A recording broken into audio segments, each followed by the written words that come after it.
Hello everyone, welcome to my channel. Today, I want to talk to you about the ultimate budgeting hack, how to never overspend again. First of all, let's define what overspending is. Overspending is when you spend more money than you earn or have budgeted for. This can lead to a lot of financial stress and can make it difficult to achieve your financial goals. But don't worry, I'm here to help.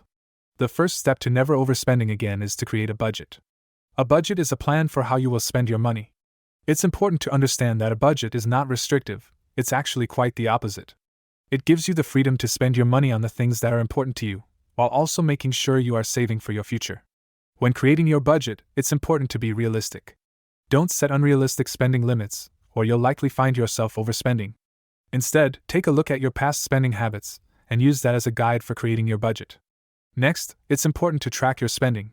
This means keeping track of every penny you spend, whether it's a latte from your local coffee shop or a new pair of shoes.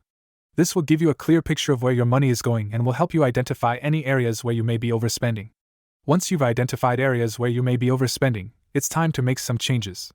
This could mean cutting back on certain expenses or finding ways to save money on the things you need. For example, instead of buying a $4 latte every day, you could invest in a good coffee maker and make your own coffee at home. This small change could save you over $1,000 a year. Another tip for avoiding overspending is to use cash instead of credit cards. When you use cash, you are more likely to stick to your budget because you can physically see the money leaving your hand.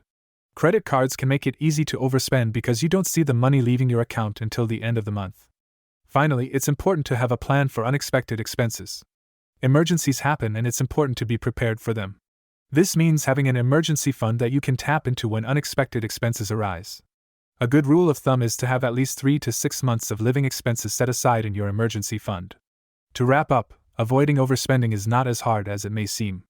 By creating a budget, tracking your spending, making changes where necessary, using cash instead of credit cards, and having a plan for unexpected expenses, you can avoid overspending and achieve your financial goals.